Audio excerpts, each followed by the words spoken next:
Bismillahirrahmanirrahim. Assalamualaikum warahmatullahi wabarakatuh.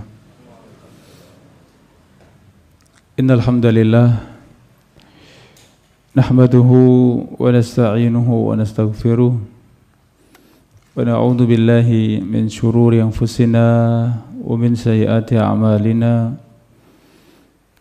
Man yahdihillahu fala mudhillalah wa man yudlil fala hadiyalah.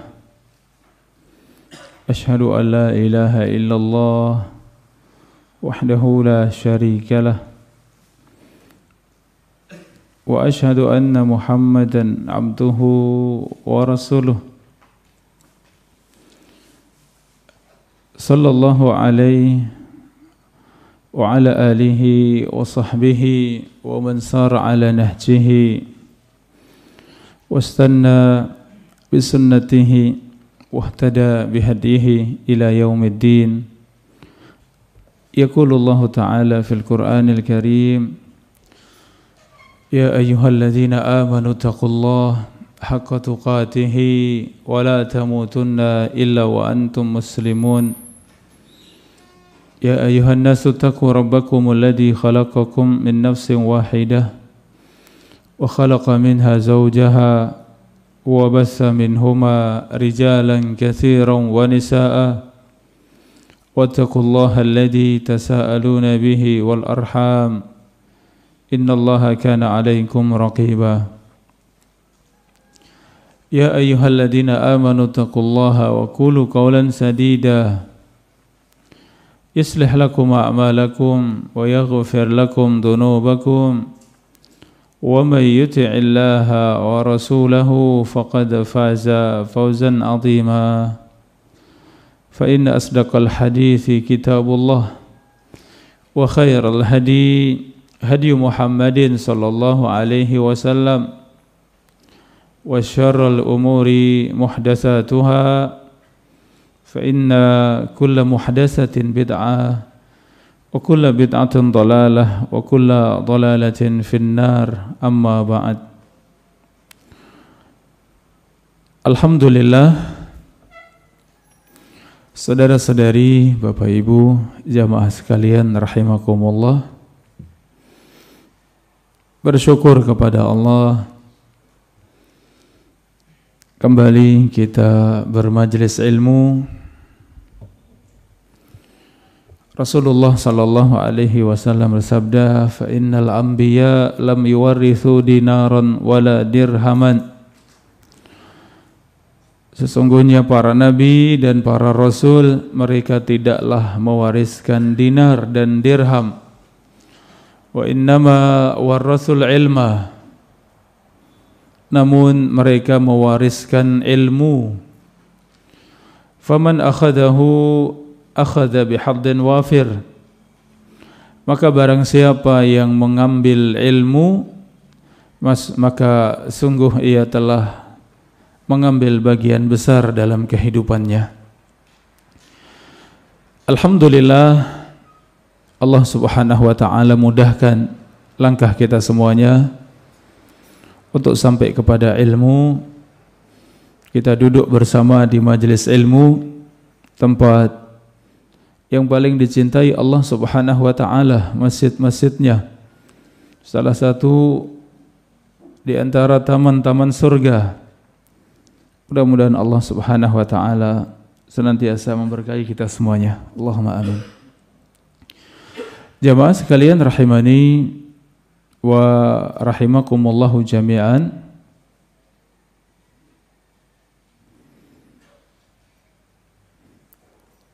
Kembali kita lanjutkan kajian kita dari bahasan salah satu al-usul, 3 landasan utama di dalam Islam, yaitu mengenal Allah, mengenal Islam, dan mengenal nabinya Muhammad sallallahu alaihi wasallam. Kita sudah masuk pada landasan yang pertama, yaitu mengenal Allah subhanahu wa ta'ala, dan kita sampai pada macam-macam ibadah Di antara ibadah tersebut adalah al-Islam, al-iman, al-ihsan, demikian juga ad-du'a. Di akhir dari pembahasan ad-du'a, inqasama an-nas fil i'tiqad fil asbab ila thalathati aqsam. Keyakinan manusia di dalam memahami sebab ada 3 macam. Keyakinan yang pertama, qismun ya'taqidu wa yaj'alu ma ja'alahu Allah subhanahu wa ta'ala sababan sababa, yaitu kelompok yang meyakini apa yang Allah jadikan sebagai sebab, ia ambil sebagai sebab, dan inilah yang benar. Allah jadikan sesuatu tersebut sebagai sebab dan kita pun mengambil sebab tersebut. Kemudian yang kedua, wa qismun ya'taqidu wa yaj'alu ma lam yaj'alhu Allahu sababan sababa. Dan di antara mereka ada yang meyakini dan menjadikan sesuatu yang tidak Allah jadikan sebagai sebab, ia ambil sebagai sebab. Allah tidak menjadikan sebagai sebab, namun dia ambil sebagai sebab. Wa hadha syirkun asghar. Maka yang seperti ini adalah syirik asghar, yaitu syirik kecil. Kemudian yang ketiga, wa qismun ya'taqidu anna sababa mu'athirun bidzatihi wa biyadihi jalbul manafi' wa daf'u al-madhar. Ada golongan yang ketiga yang meyakini bahwa sebuah sebab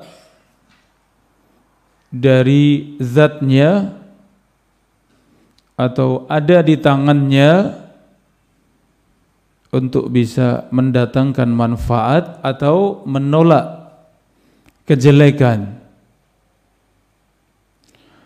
yaitu sesuatu tersebut dianggap ia berpengaruh, ia mampu mendatangkan manfaat atau menolak kejelekan.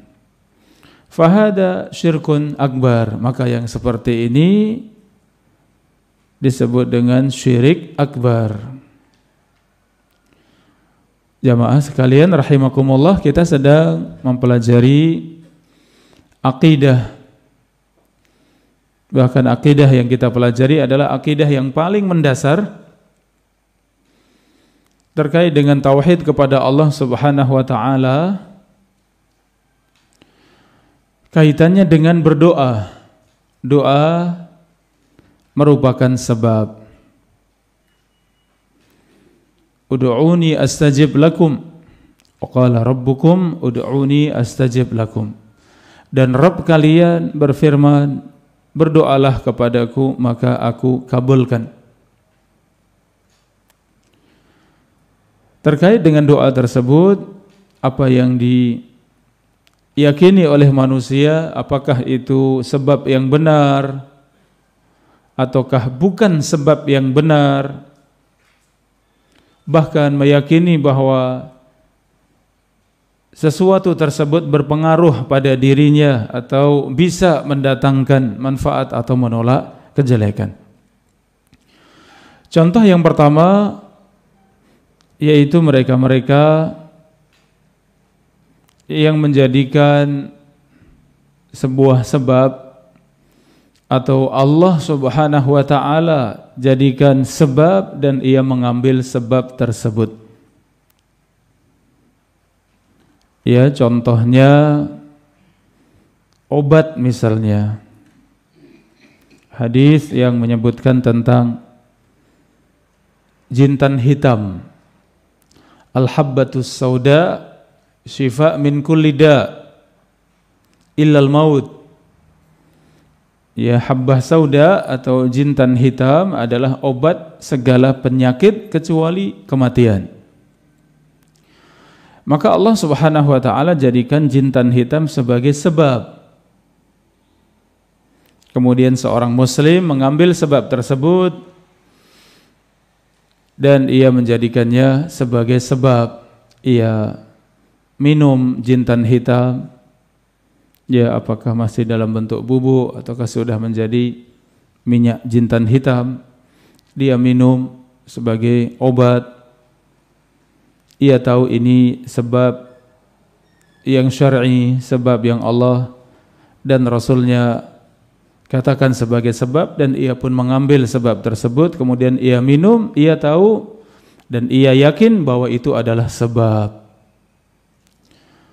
Adapun yang menyembuhkan adalah Allah Subhanahu wa taala. Ia yakin yang menyembuhkan bukan obat tersebut, akan tetapi yang menyembuhkan adalah Allah Subhanahu wa taala. Ini contoh yang pertama, wa hadza sahih. Inilah yang benar di dalam mengambil sebuah sebab, ia meyakini bahwa itu sesuatu yang Allah jadikan sebagai sebab dan dia mengambil sesuatu tersebut sebagai sebab, maka ini yang benar. Adapun yang kedua, mereka yang meyakini sesuatu yang tidak Allah jadikan sebagai sebab diambil menjadi sebab, dan ini syirik kecil. Ya, misalnya gelang atau kalung yang dipakaikan anak kecil, maka gelang ataupun kalung tersebut bukan sebab yang Allah jadikan sebagai sebab, kemudian diambil sebagai sebab. Kalau memakai kalung tersebut, maka dijauhkan dari kejelekan. Kalau memakai gelang kaki tersebut, anak cepat bisa jalan misalnya. Maka yang seperti ini syirik asghar, syirik kecil, di mana orang tersebut tetap meyakini bahwa itu sebagai sebab saja, adapun yang menentukan Allah. Namun sebab tersebut tidak Allah jadikan sebagai sebab. Tidak ada dasarnya dalam Al-Quran maupun hadis. Kalau memakai gelang ataupun kalung dari benang misalnya, maka anak-anak akan dijauhkan dari penyakit, dijauhkan dari godaan syaitan, atau diberikan manfaat cepat jalan dan seterusnya. Maka ini sesuatu yang bukan disebut sebagai sebab dalam Al-Quran dan hadis, ya, namun diyakini itu sebagai sebab. Maka yang seperti ini syirik asghar. Adapun yang ketiga, mereka yang meyakini bahwa yang mereka jadikan sebagai sebab tersebut ternyata justru berpengaruh pada dirinya. Ia mampu mendatangkan manfaat dan menolak kejelekan pada dirinya. Jadi masih sama contohnya tadi, memakai gelang dari benang, ya, memakai kalung dari benang ataupun sesuatu apapun yang dikalungkan, yang dipakai sebagai gelang, sesuatu yang diletakkan di dalam mobil, digantung di spion mobil bagian dalam, atau diletakkan di dashboard misalnya, atau digantungkan di rumah, digantungkan di warung. Kemudian diyakini bahwa sesuatu tersebut bisa mendatangkan manfaat atau bisa menolak kejelekan, maka yang seperti ini syirik akbar. Jadi antara kedua dengan ketiga contohnya sama, bedanya pada keyakinan. Ya, kalau pada bagian yang kedua tidak meyakini bahwa sesuatu tersebut bisa mendatangkan manfaat dan menolak kejelekan, tetapi itu dijadikan sebagai sebab. Pokoknya pakai ya kalung ini, pokoknya pakai gelang ini. Ya, ini bisa memudahkan ya untuk dijauhkan dari kesulitan, dari kejelekan, dimudahkan untuk mendapatkan kebaikan. Tapi tidak meyakini bahwa sesuatu tersebut berpengaruh secara langsung. Maka seperti ini syirik asghar. Adapun meyakini sesuatu tersebut sebagai yang mendatangkan manfaat selain Allah, sesuatu tersebut bisa menolak kejelekan selain Allah, bahwa zat dari sesuatu tersebut bermanfaat atau menolak kejelekan, maka ini syirik akbar. Jadi bedanya hanya pada keyakinan. Ya, kalau meyakini sesuatu sakti, ada keris, ada pedang, ada akik, ada jimat, kemudian diyakini bahwa itu mampu mendatangkan manfaat, mampu menolak kejelekan, ya maka yang seperti ini disebut dengan syirik akbar. Adapun yang kita ambil bagian yang pertama, jamaah sekalian rahimakumullah, sesuatu yang Allah jadikan sebagai sebab. Demikian semua perkara yang mubah, ya. Kalau kita berbicara contohnya obat, ya, sesuatu yang mubah pada asalnya adalah halal untuk kita semuanya.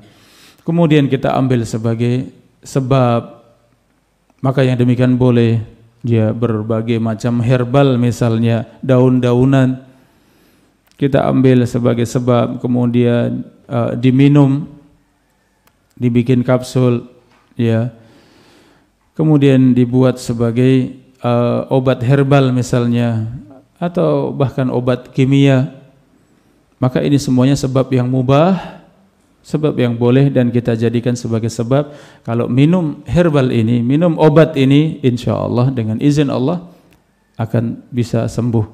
Maka ini yang benar, ini yang diperbolehkan. Jamaah sekalian rahimani wa rahimakumullahu jami'an. Keyakinan yang pertama tentang sebab tadi, dan ini yang benar. Ada dua macam, ada sebab yang syar'i, ada sebab yang hissi. Ya, syar'i dan hissi. Hissi itu terlihat. Sebab yang syar'i seperti mengambil ruqyah yang syar'iyah, membacakan Al-Quran kepada orang yang sakit, atau meruqyah diri sendiri, dan ini sunnah.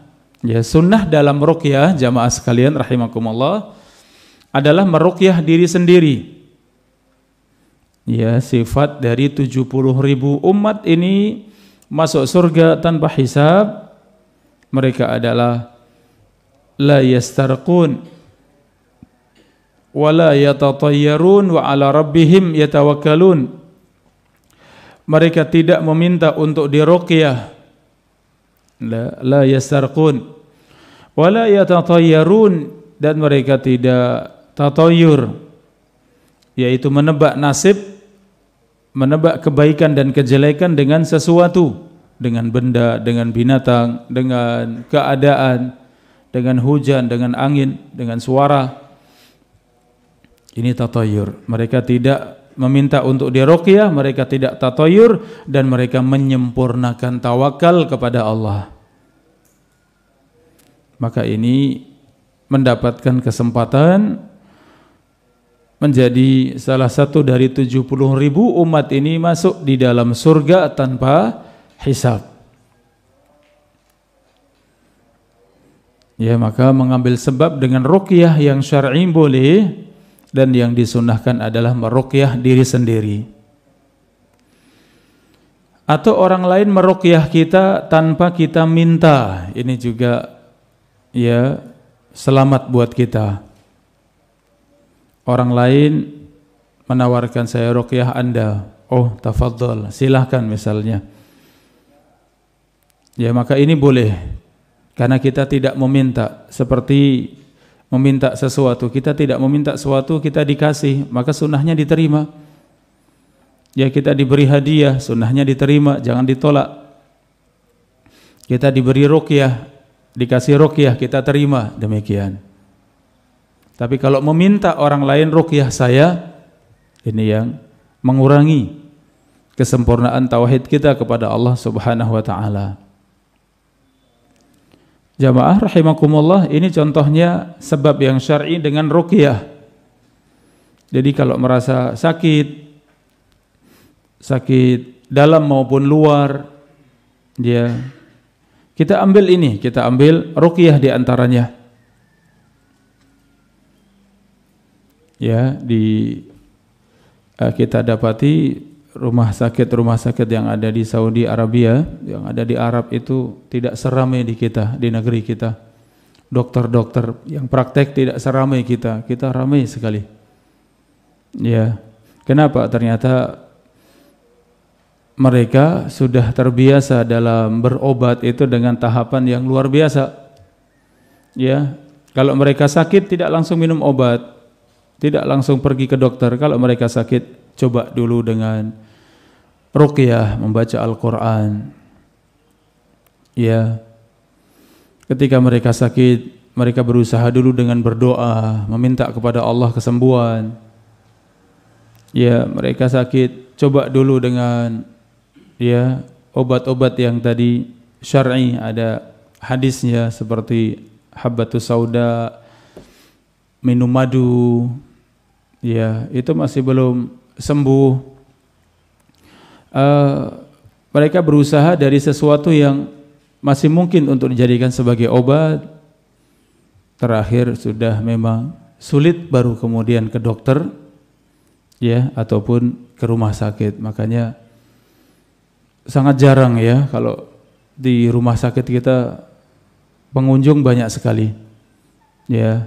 Sedangkan di mereka, masya Allah, ini kalau kita bawa dalam keluarga kita, maka ini sangat mulia. Ya, kalau sakit jangan langsung ke dokter, jangan langsung beli obat kimia. Coba dulu dengan ya ruqyah, coba dengan berdoa. Ya, coba mungkin sakit ringan, mungkin dengan berolahraga, mungkin makan yang enak, makan yang bergizi. Ya, demikian. Kalau itu selesai, alhamdulillah. Kita jarang sekali yang namanya ke dokter, jarang sekali kita ke rumah sakit. Jamaah sekalian rahimani wa rahimakumullahu jami'an. Ini sebab yang syar'i dengan ruqyah contohnya. Kemudian sebab yang hissi, sebab yang terlihat, yaitu dengan obat, dengan meminum obat. Allah jadikan obat sebagai sebab untuk sembuh. Maka boleh meminum obat, tetapi tidak meyakini bahwa obat tersebut menyembuhkan. Yang menyembuhkan Allah. Sama-sama minum obat dengan obat yang sama, dengan penyakit yang sama, yang satu sembuh, yang satu tidak. Yang satu sembuh, yang satu semakin parah. Ya, kenapa demikian? Semuanya kembali kepada Allah Subhanahu wa taala yang Asy-Syafi. Allahumma antas syafi. Ya Allah, sesungguhnya Engkau lah yang memberikan kesembuhan. La syifaa illa syifa'uk. Tidak ada kesembuhan kecuali kesembuhan darimu ya Allah. Syifaan la yughadiru saqama. Kesembuhan yang tidak meninggalkan bekas. Ya, semuanya datang dari siapa jamaah? Dari Allah Subhanahu wa taala. Ini yang seharusnya ada pada setiap muslim, menjadikan sebab yang Allah jadikan sebagai sebab, dan ini diperbolehkan. Ada sebab yang syar'i, ada sebab yang hissi.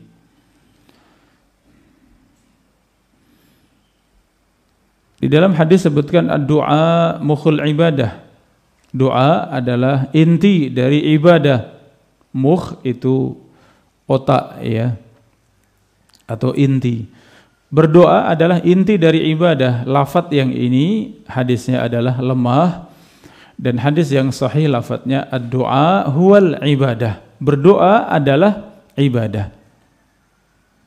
Ya, ini hanya menyebutkan tentang derajat hadis ya, bahwa apa yang disebutkan oleh Syekh Muhammad At-Tamimi, ad-du'a mukhul ibadah, ini secara riwayat, secara sanad ini lemah. Adapun yang sahih adalah dengan lafadz huwa ad-du'a huwal ibadah. Jamaah sekalian rahimakumullah, poin terakhir, bagaimana doa ya disebut sebagai ibadah. Allah Subhanahu wa taala berfirman, wa qala rabbukum ud'uni astajib lakum, dan Rabb kalian berfirman, berdoalah kepadaku maka aku kabulkan untuk kalian. Innal ladzina yastakbiruna an ibadati, sesungguhnya orang-orang yang sombong dari beribadah kepadaku. Ya, sebelumnya disebut doa. Ud'uni, berdoalah kepadaku. Kemudian setelahnya disebut ibadah. Barang siapa yang sombong tidak beribadah kepadaku. Maksudnya barang siapa yang sombong tidak berdoa kepadaku, sayadkhuluna jahannama dakhirin, maka ia masuk dalam jahannam dalam keadaan hina, wal iyadu billah. Maka doa Allah sebut sebagai ibadah. Jamaah sekalian rahimakumullah, selanjutnya Syekh Muhammad At-Tamimi menyebutkan macam-macam ibadah. Wa dalilu al-khauf qauluhu ta'ala, ya, dan dalilnya al-khauf adalah firman Allah Subhanahu wa taala, fala takhafuhum wa khafuni in kuntum mu'minin. Wa dalilu ar-raja qauluhu ta'ala, faman kana yarju liqa'a rabbih falyamal 'amalan salihan wala yusyrik bi'ibadati rabbih ahada. Syekh Muhammad At-Tamimi di dalam Salasatul Usul beliau mengatakan, adapun dalil di antara macam ibadah adalah al-khauf, yaitu takut kepada Allah, takut dengan neraka Allah, adalah firman Allah, fala takhafuhum, janganlah kalian takut kepada mereka, wa khafuni, dan takutlah kepadaku, in kuntum mu'minin, jika kalian beriman.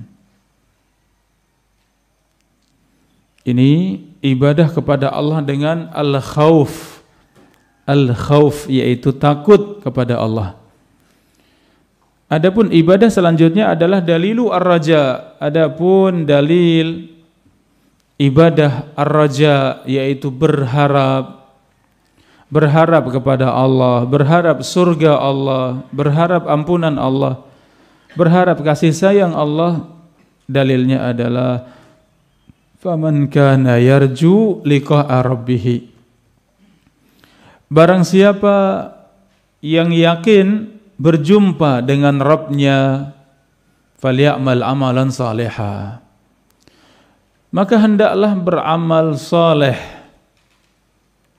wala yusyrik bi'ibadati rabbih ahadan, dan janganlah menyekutukan Rabbnya di dalam beribadah kepada siapapun. Jamaah sekalian rahimakumullah, ada dua ibadah setelah ibadah ad-du'a, berdoa. Contoh ibadah selanjutnya yang disebutkan oleh Syekh Muhammad At-Tamimi adalah al-khauf war raja. Al-khauf huwa infi'alun yahsulu bitawaqqu'in ma fihi halakun aw darar aw adza. Al-khauf adalah infi'al, adalah sikap yang ada di dalam hati, bitawaqqa, khawatir akan terjadi halak, kebinasaan, darar, bahaya, au adza, atau gangguan. Ya, kekhawatiran yang ada di dalam diri, khawatir binasa, khawatir, terkena bahaya, terkena gangguan, ini namanya al-khauf. Wa qad nahallahu subhanahu wa ta'ala an khaufi awliya'is syaitan. Dan Allah subhanahu wa ta'ala melarang kita semuanya untuk takut dengan wali-wali syaitan. Wa amara bi khaufihi wahdah, agar kita takut hanya kepada Allah subhanahu wa ta'ala. Jamaah sekalian rahimakumullah, ya, inilah hakikat menghambakan diri kepada Allah. Kita sudah mengenal Allah dari sisi rububiyah, Allah subhanahu wa ta'ala yang memiliki sifat-sifat ketuhanan, sifat-sifat Rabb, menciptakan, menghidupkan, mematikan. Allah yang mengatur, Allah yang memberikan rizki, Allah yang menurunkan hujan. Demikian sifat-sifat rububiyah. Kemudian yang kedua, kita beriman kepada Allah dengan uluhiyah, yaitu semua bentuk ibadah hanya diberikan kepada zat yang memiliki sifat-sifat rububiyah tadi. Demikian kita mentauhidkan Allah dengan al-asma wa sifat, nama-nama dan sifat-sifat Allah subhanahu wa ta'ala sebagai Rabb, sebagai Tuhan. Tidak ada yang memiliki nama dan sifat tersebut kecuali Allah subhanahu wa ta'ala. Maka setelah kita mengenal Allah dengan tiga tauhid tersebut, maka selain Allah semuanya makhluk. Siapapun selain Allah, iblis, syaitan, wali-wali syaitan, mereka para pengikut syaitan, para penyembah syaitan, semuanya adalah makhluk yang hakikatnya semuanya lemah. Antara manusia dengan syaitan, mana yang lebih kuat? Manusia tatkala ia beriman, tatkala ia bertakwa, tatkala ia bertauhid kepada Allah.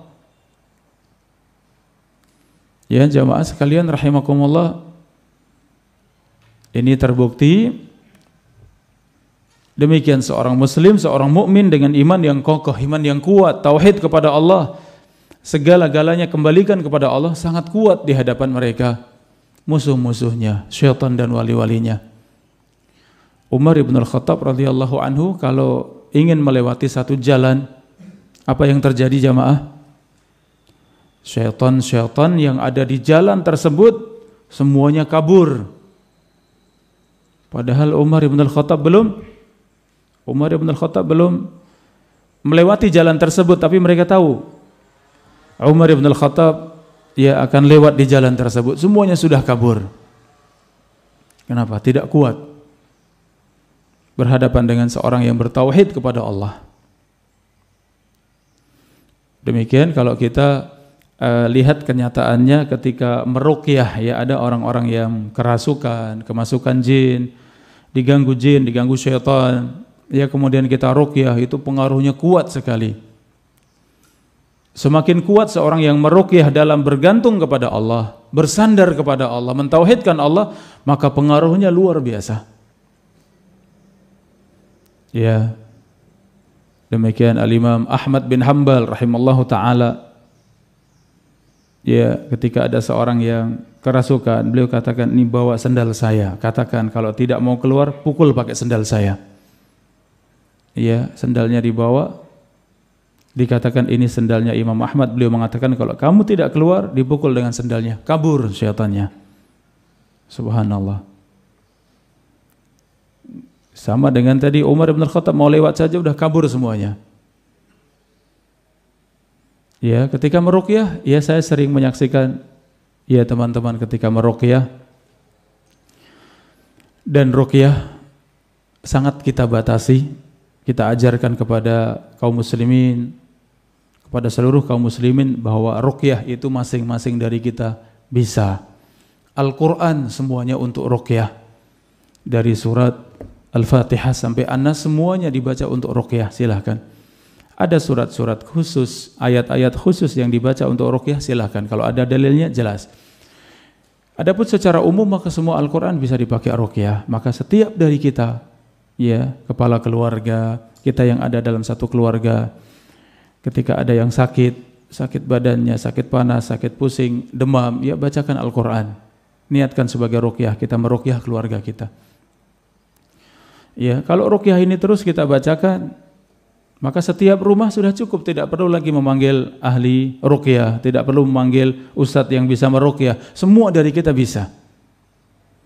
Ya, kenapa kalau ya seorang ustadz sudah mulai membuka diri untuk meruqyah, nanti sibuk meruqyah, setiap saat orang datang minta diruqyah, ya tentu sangat menyibukkan. Tentu lebih penting kalau kita sibuk dengan ilmu, ya, karena sebenarnya ruqyah bisa kita ajarkan, bisa kita edukasi kepada kaum muslimin semuanya. Siapapun dari kita bisa meruqyah. Seorang muslim sangat kuat di hadapan syaitan.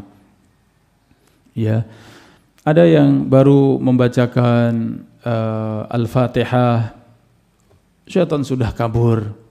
Ya, ada yang baru membacakan ayat kursi, syaitan sudah kabur dari tubuh tersebut. Demikian sangat mudah sebenarnya. Syaitan yang masuk pada diri seorang muslim ada dua macam. Ada yang masuk iseng, ya, tidak ada yang mengutus. Ada yang kedua memang masuk di tubuh manusia, di tubuh seorang muslim, diutus oleh mereka, tukang sihir, tukang santet, ya, dukun. Memang sengaja jin tersebut, syaitan tersebut diutus untuk masuk di dalam tubuh seseorang. Kalau dia masuk secara sendirian, hanya iseng saja, bermain-main saja, karena melihat ada orang yang suka melamun, ia masuk di dalamnya. Melihat orang enggak pernah berzikir, ia sangat mudah kemudian dimasuki syaitan.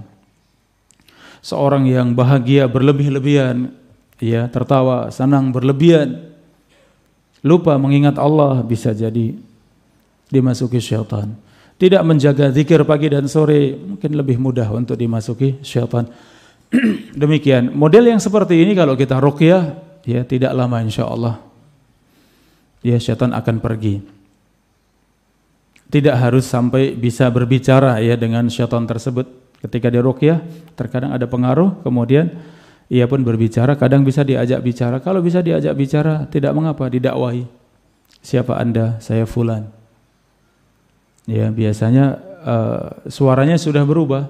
Kadang masuk di laki-laki, syaitan perempuan. Kadang masuk di perempuan, syaitan laki-laki. Ya, suaranya pun berbeda. Kita ajak bicara, Anda seorang muslim, Anda muslimah? Tidak. Apa agama Anda? Misalnya Nasrani, saya Hindu, saya Buddha. Didakwahi, masuk dalam Islam, tidak boleh zalim. Ya, tidak boleh Anda berlaku sewenang-wenang seperti ini. Anda berbuat dosa, Anda harus kembali kepada Allah. Tuhan kita semuanya Allah. Didakwahi, biasanya masuk dalam Islam. Biasanya bisa kita tuntun untuk bersyahadat. Anda harus keluar dari tubuh ini saudara kita, ini seorang muslim. Silahkan keluar dengan baik. Selesai. Ini kalau syaitan biasa, ya. Kalau syaitan yang diutus, tukang sihir, dukun, tukang santet, ya, kemudian mengutus bala tentaranya masuk di tubuh seorang muslim yang sedang lalai, sedang tidak mengingat Allah, ya, maka yang seperti ini terkadang agak sulit, butuh diruqyah, terus diruqyah, kadang butuh berhari-hari. Tetapi yakin bahwa, ya, seorang muslim begitu kuat di hadapan musuh-musuhnya. Inna kaidah syaitani kana dha'ifa. Sesungguhnya tipu daya syaitan sangat lemah. Ya, jamaah sekalian rahimakumullah, kita sedang membahas tauhid kepada Allah agar kita takut hanya kepada Allah dan tidak takut kepada selain Allah. Maka demikian siapapun syaitannya. Ya, pernah ketika meruqyah, syaitannya mengatakan, kami utusan dari Nyi Roro Kidul. Ya. Dan ketika diruqyah dan terus diruqyah, ini Nyi Roro Kidul dan bala tentaranya segera datang. Ya, tapi seorang muslim tidak takut dengan siapapun, ya. Tidak takut dengan siapapun. Terus demikian diruqyah. Maka ustadz ini meruqyah, demikian para santri juga ikut membantu meruqyah. Ya, dan tentu berita dari syaitan kita tidak bisa membenarkan, ya. Shadaqa wa huwa kadzub. Rasulullah menyifati syaitan, ia sedang jujur padahal dia adalah pendusta. Ya, ketika Abu Hurairah menangkap syaitan, kemudian lepaskan aku dan aku ajarkan agar engkau bisa selamat dariku, baca ayat kursi. Ketika disampaikan pada Nabi, dia mengatakan bahwa yang menjaga kita dengan membaca ayat kursi ini benar, dia jujur, padahal dia adalah pendusta. Jadi sifat dari syaitan adalah pendusta. Maksudnya berita yang disampaikan pun ya kita tidak bisa membenarkan, bisa benar bisa salah. Ya demikian ketika diruqyah ternyata ya pengaruhnya sangat kuat. Ya sampai waktu itu genteng-genteng ada yang berjatuhan, ya mushaf-mushaf ada yang berserakan, ya Al-Quran saja sampai berserakan. Tapi tidak masalah, terus seorang muslim sangat kuat. Ya, ketika terus diruqyah akhirnya juga pergi juga. Padahal kata syaitan tadi sudah mendatangkan siapa? Nyi Roro Kidul katanya. Ya, tapi ternyata ya di hadapan siapapun. Ada salah satu yang bertaubat dari ilmu hitamnya di masa lalu. Mungkin untuk tingkatan ya kesaktiannya mungkin sudah berkelas ya. Dan jin yang ada dalam dirinya adalah jin harimau. Ya, ilmu hitamnya itu sudah ilmu harimau.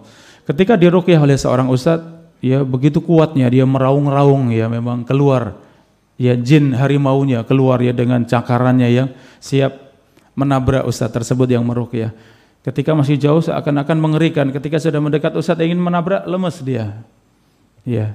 Terus dibacakan, tenang, ingat dengan Allah, bersandar hanya kepada Allah, tidak takut, hanya Allah yang memiliki segala-galanya. Ya, seakan dia melihat dia mencakar-cakar tembok sampai berlubang-lubang dia cakar. Tidak masalah, ini tipu daya syaitan. Jangan takut, terus bacakan, tenang. Ingat Allah. Maka pada akhirnya pun keluar dan ya hilang dari dalam tubuhnya, menjadi seorang muslim yang istiqomah di atas agama Allah. Demikian seorang yang bertauhid pada Allah ya, terkait dengan ruqyah tadi ya, sesuatu yang seharusnya ada pada kita semuanya. Kalau balita kita menangis ya kurang nyaman ya, tidak enak, bacakan Al-Qur'an. Ruqyah, niatkan bacakan, gendong, duduk, bangku ya, bacakan Al-Qur'an. Ini yang sunnah, ya meruqyah diri sendiri atau meruqyah keluarga kita tanpa mereka minta. Jamaah sekalian rahimakumullah, ya ini dua ibadah, al-khauf dan ar-raja, dan ternyata tidak cukup waktunya, kita insyaallah kaji pada pertemuan berikutnya al-khauf dan ar-raja biidznillah taala. Wallahu taala a'lam bissawab. Baik, silakan jamaah, mungkin ada pertanyaan, dipersilakan.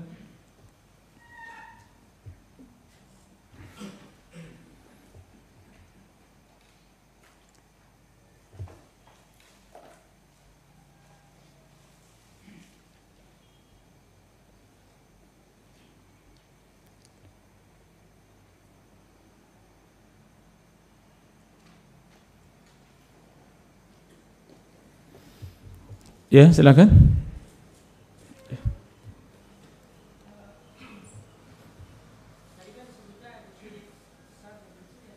Iya.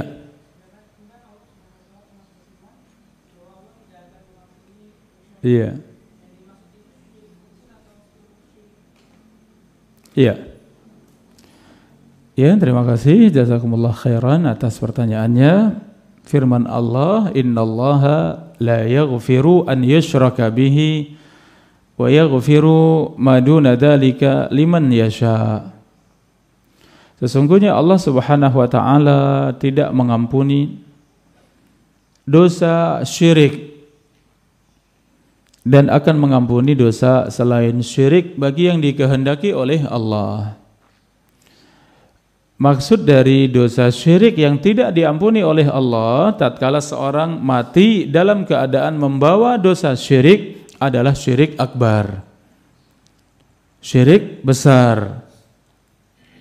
Ya. Adapun syirik asghar maka ini termasuk di dalam dosa besar. Dosa besar yang paling besar adalah syirik asghar. Ya, masih tetap dinamai syirik, kesyirikan, walaupun itu kecil.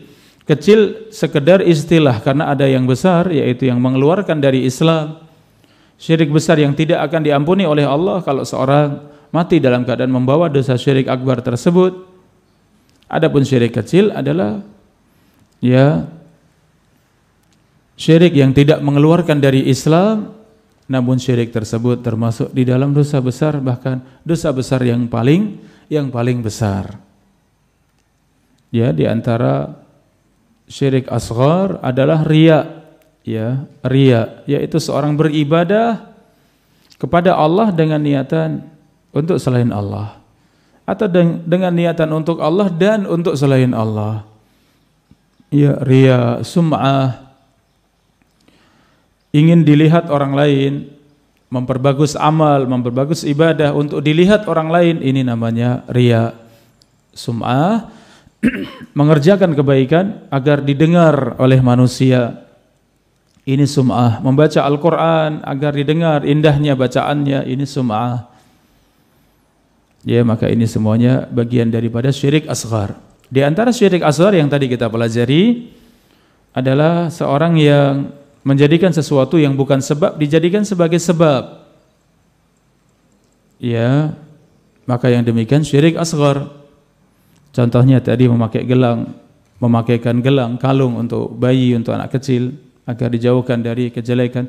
Tidak meyakini benang tersebut sebagai yang menjauhkan, tetapi merasa bahwa itu sebab, itu usaha. Tetap Allah yang menjauhkan, tetapi dengan sebab yang tidak disebutkan dalam Al-Quran dan hadis, bukan sebab yang syar'i, maka seperti ini syirik asghar. Demikian, Allah Ta'ala a'lam bissawab. Monggo, masih ada lagi? Ya, silakan Ji. Assalamualaikum warahmatullahi wabarakatuh. Waalaikumsalam warahmatullahi wabarakatuh. Ji. Iya, Bapak.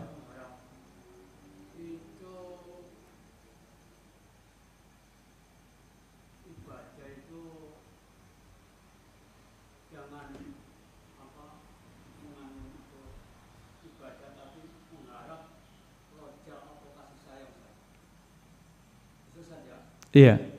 Nah, itu tidak dimasukkan, tapi dia dirahmati karena dapat ayunan rahmat, kasih sayang atau pengampunan. Itu hadis saja. Ji. Atau nuwun diterangkan saja. Iya. Terkait dengan hadis Nabi ya. Tidak ada seorang pun yang masuk ke dalam surga kecuali dengan rahmat Allah, kecuali dengan keutamaan Allah. Ya.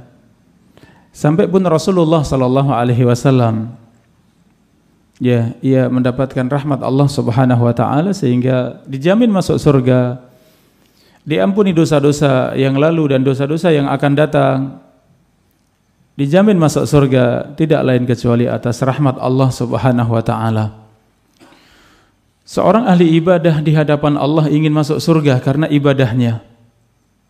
Allah katakan tidak mungkin Anda masuk surga dengan ibadahmu, dengan amalmu.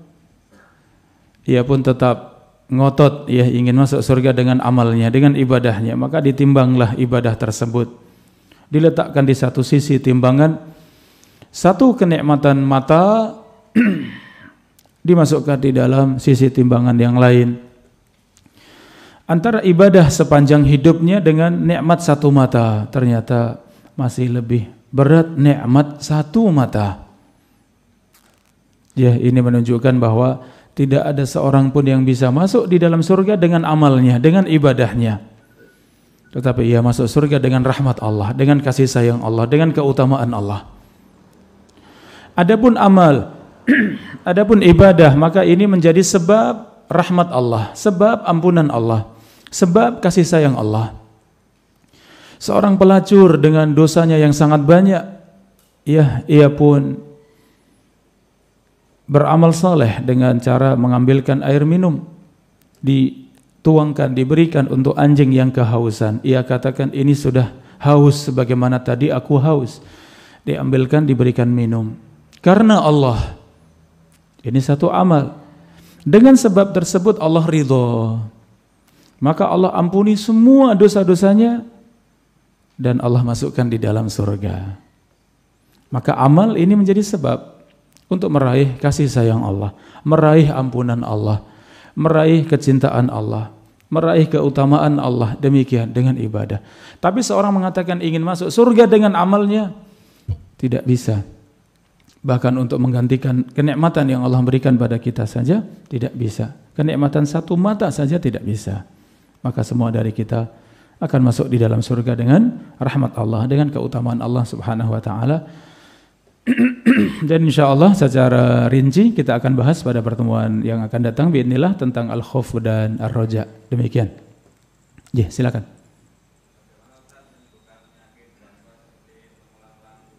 Iya. Iya. Iya, menghilangkan was-was. Jazakumullah khairan atas pertanyaannya.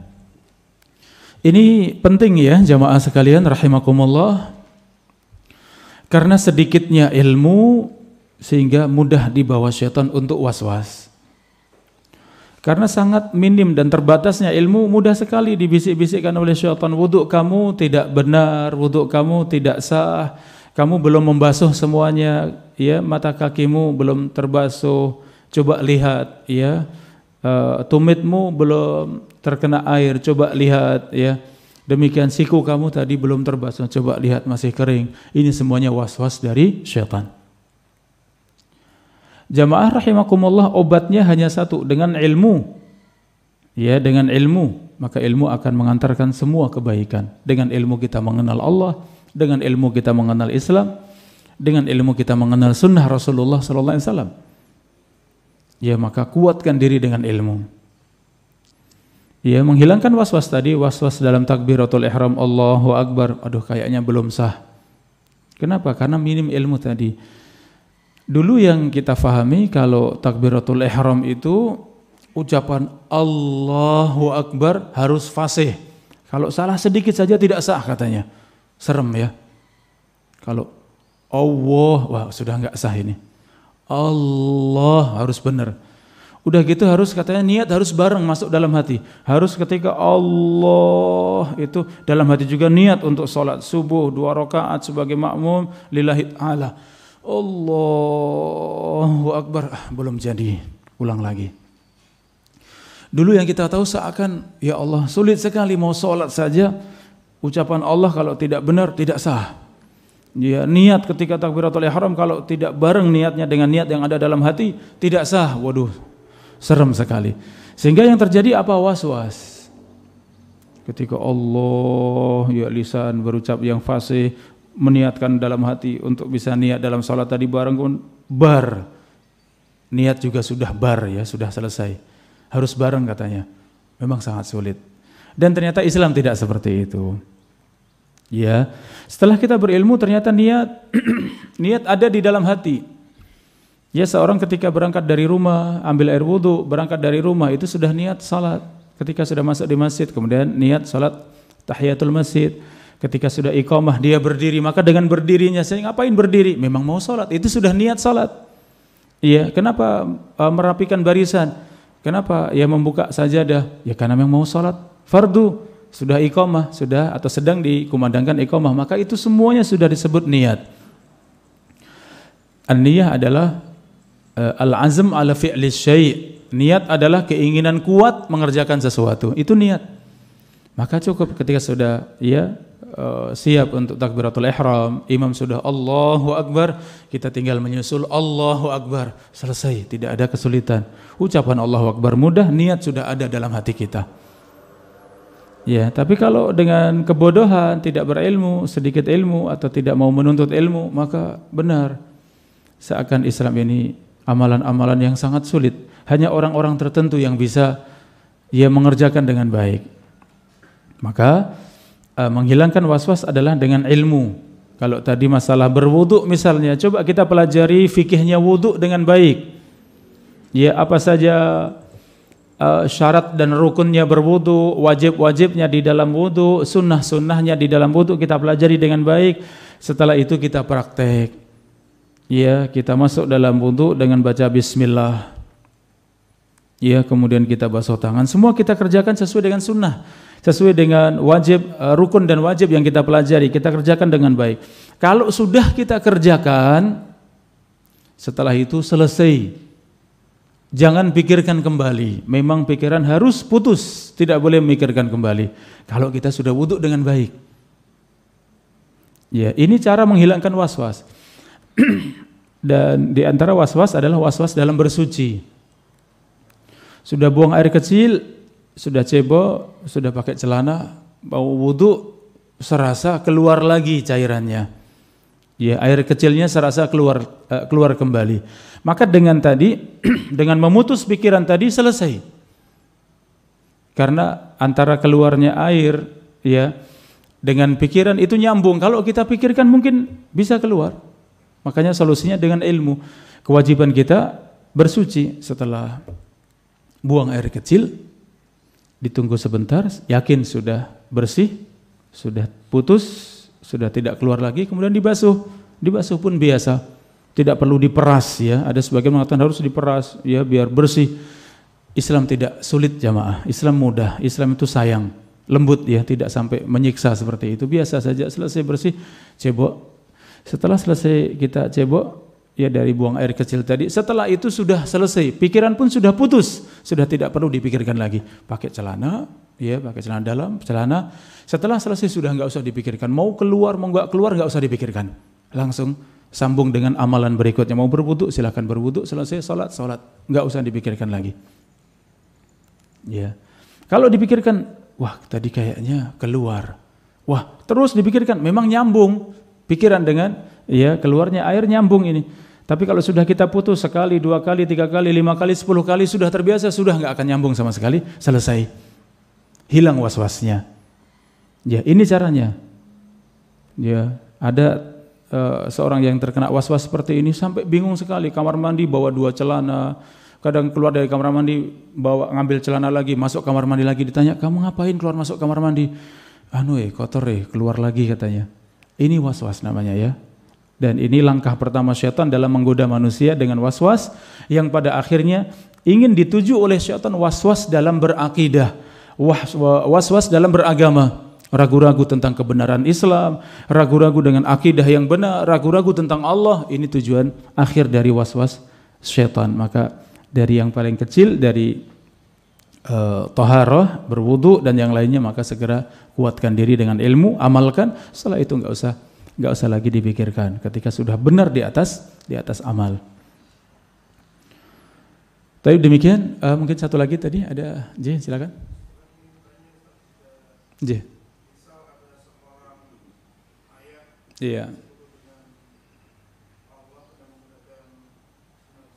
Iya.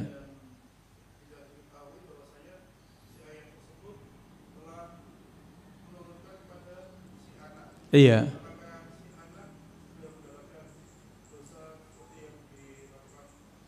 Oh iya.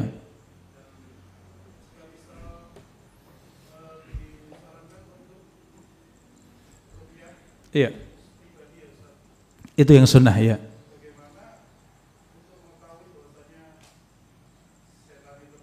Iya. Oh iya, jazakallahu khair. Saudara-saudari yang dirahmati Allah, ya terkait dengan kebiasaan ya menurunkan ilmu hitamnya kepada ya apakah anaknya, keturunannya, orang dekatnya, orang pilihannya, ini ya demikian saling mewariskan ya. Sebagaimana ilmu diwariskan oleh para nabi, diwarisi oleh para ulama, terus demikian diajarkan kepada murid-muridnya. Maka ahlul batil, pelaku kebatilan, mereka juga sama, ingin mewariskan kebatilannya. As-sira' bainal haq wal batil. Ya, permusuhan dan peperangan antara hak dengan batil terjadi sampai hari kiamat.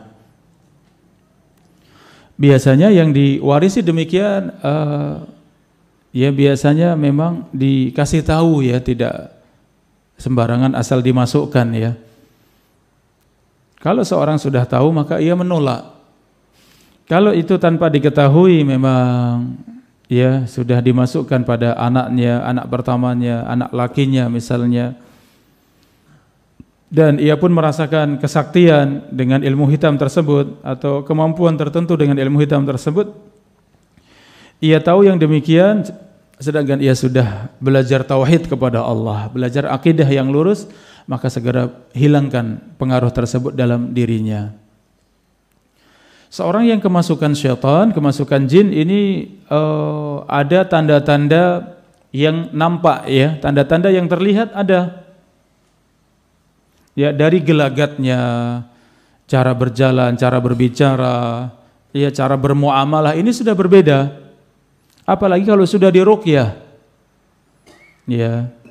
Ketika kami di Madinah ada seorang yang sahabat saya ya dari daerah Rusia. Beliau tahu banyak tentang ruqyah. Dan beberapa kali ketemu langsung dengan ahli ruqyahnya nomor 1 di Saudi Arabia. Ya, ketika sampai di Masjidil Haram jumpa dengan beliau. Dan kemudian sahabat saya ini melihat teman saya dari Indonesia, dilihat, antum ini kayaknya ada jin ini. Antum aneh katanya. Gimana kalau saya ruqyah? Ini menawarkan. Teman bilang enggak apa-apa ruqyah. Saya menyaksikan, saya lihat langsung waktu itu kejadian. Kemudian beliau duduk di Masjid Nabawi, kami sedang ngobrol di Masjid Nabawi ya. Kemudian duduk.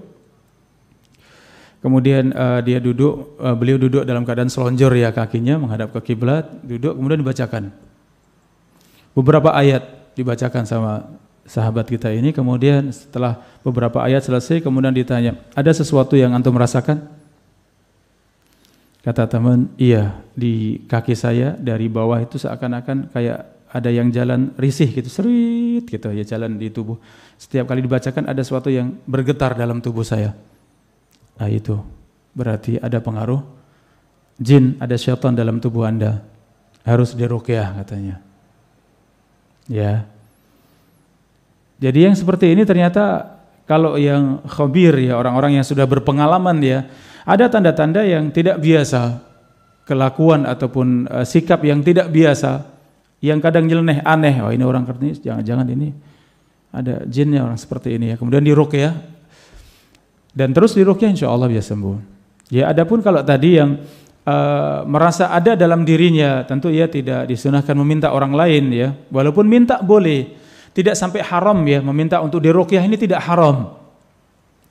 Tetapi mengurangi kesempurnaan tauhid ya, dari sisi kesempatan untuk menjadi salah satu dari 70.000 umat ini masuk surga tanpa hisab. Itu saja. Tapi hukumnya makruh saja, tidak sampai haram. Boleh ya, artinya makruh tidak dosa. Boleh kalau mau minta orang lain untuk ruqyah. Tapi kalau bisa diri sendiri itu lebih baik. Ya maka terus demikian, baca dzikir pagi, dzikir sore, lisan selalu berzikir pada Allah, terus ya hafalkan Al-Quran, ulang-ulang Al-Quran, baca Al-Quran untuk diri sendiri, niatkan untuk meruqyah. Demikian terus menerus. Ya, kalau ternyata dengan baca seperti itu sudah tidak ada pengaruhnya, sudah memang tidak dirasakan sesuatu, insya Allah sudah tidak ada. Ya, jadi tidak harus lihat sesuatu atau yakin ya dengan sesuatu berarti sudah keluar dari tubuh saya, tidak harus. Biasanya syaitan yang sudah masuk di dalam tubuh seorang muslim, di situ ia membuat istana ya, kerajaan dalam tubuh tersebut. Satu tubuh tapi dalamnya seakan-akan itu, karena itu perkara gaib ya. Di dalamnya bisa menjadi satu kerajaan besar, ya di dalamnya ada ribuan jin, ribuan syaitan, bisa. Ya. Maka ketika seorang kemudian syaitan-syaitan sudah merasa nyaman di dalam istana tersebut, kemudian pemiliknya kemudian melepaskan semuanya, tentu syaitan tidak terima. Biasanya terjadi banyak reaksi. Ya, kadang ketika sendirian didatangi oleh syaitan tersebut, kadang di tempat sepi ia muncul kemudian melawan, ya, kadang tahu-tahu membuat motornya macet ini. Banyak sekali reaksinya. Tapi kalau terus istiqomah dan terus istiqomah itu akan hilang sendiri.